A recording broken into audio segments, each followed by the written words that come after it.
조성현입니다.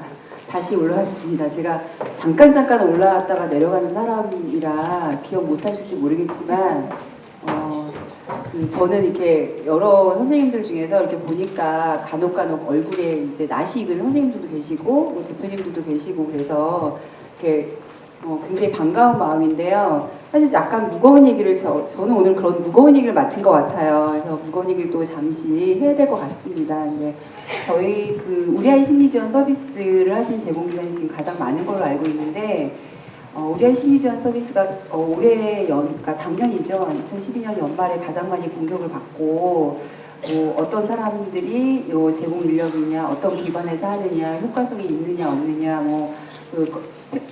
사전사고 평가는 어떤 걸로 하느냐 이런 거에 대해서 이야기를 굉장히 분분했던 것 같습니다. 그래서 이런 부분에 대해서 제가 지금 말씀드리는 거는 꼭 이런 검사 도구를 사용하셔야 합니다라는 얘기는 아니지만 이러한 검사 도구들은 아마 지금 오신 분들께서 더 많이 알고 계시라고 생각하고요. 그러니까 중요하다는 말씀을 좀 더 드리고 싶습니다. 그러니까 저희가 지역사회 서비스 투자 사업에서 이제 5년차 정도 되면서 우리 아이 심리지원 서비스를 제공했는데요.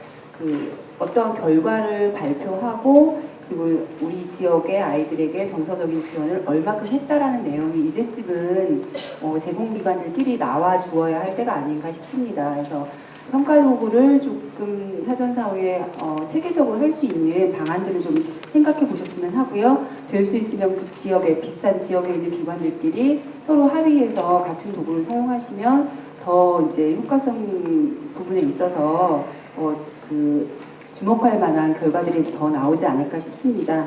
그래서 사실 이러한 제안을 드리는 가장 중요한 얘기는 뭐냐면은 문제 행동의 유형별 어떤 도구들, 평가 측정 도구들을 선별해서 사전사고 변화 측정을 함으로 해서 그러니까 서비스를 받는 아동들의 어떤 효과가 어느 정도 나는지 효과성에 대해서 측정하고 발표하는 것들이 가장 중요하다라는 부분이고요. 사실 처음에 초기에 이 서비스에 들어오게 될 때는 문제 행동이 있는지 정서적인 어떤 도움을 받아야 되는 소견들이 있는지에 대해서 우리가 점검을 굉장히 까다롭게 하기는 하지만 그 이후에 아이가 정말 좋아졌다. 근데 우리가 눈으로 보기에 좋아졌다 외에는 주목할 만한 어떤 평가도가 없었다는 거죠. 그리고 종결 시점에 됐을 때는 어느 정도 흐지부지하면서 판정 자체가 좀 어려워지는 그런 경우가 있어서 이런 부분들을 조금 더 점검해 보자는 취지고요. 주로 우리가 사용할 수 있는 검사 도구는 우리 아이 심리지원 서비스의 사업 목표를 좀 더 주목해 줬으면 하는 생각입니다. 그래서 아동 정서가 회복하고 문제 행동을 감소하고 그다음에 이제 사회적인 어떤 기능을 향상하는데 이 서비스가 목표가 있는 거에 맞추어서 여러 가지 검사 도구들을 사용할 수 있고요. 이런 검사 도구들이 지금 가장 많이 쓰시는 게 CDI나 KCBCL, KPRC 같은 거 많이 사용하시잖아요.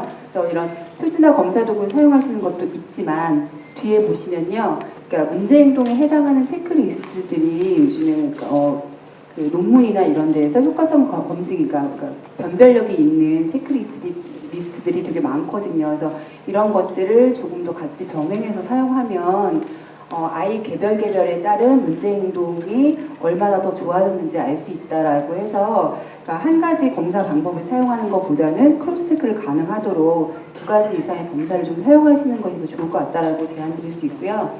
그리고 사업을 해서 KCBCL이나 KPRC 같은 경우에는 보호자가 검사를 평가를 하기 때문에 어머니의 상태라든지 가족관계 문제라든지 이런 것들이 있었을 때 KPRC나 KCBCL은 사전사후 검사 평가 도구로서 약간 효과가 없는 걸로 나오는 경우도 있더라고요. 저도 사용을 해봤더니 그래서 아동 개인의 문제행동 체크리스트도 또 중요한 것 같고요. 조금 보시면은 특히나 자아존중감이나 사회성이나 아니면 이런 충동성 이런 것들이 문제가 됐을 때 이런 체크리스트를 병행해서 사용하면 우리가 원래 설계했던 그런 내용들이 있잖아요. 그러니까 우리 아이를 심리 치료를 할 때 문제 행동의 빈도가 많은 아동이었다. 이랬을 때는 문제행동 체크리스트를 가지고 양쪽 사전 사후 검사를 하면 문제행동에 있어서만큼은 소기의 치료적인 효과를 봤다라고 우리가 얘기할 수 있는 부분이 있기 때문에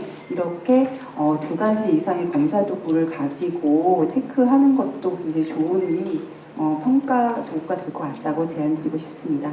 자, 그러면은 열심히 힘내시고요. 사업이 정말 점점 어려워지고 게이트가 되게 까다로워지고 전문성을 요구하는 것만큼 5년 동안 함께 하셨던 분들이니만큼 우리가 가족적인 마음을 가지고 2013년도 열심히 사업 잘 하시기 바라겠습니다. 감사합니다.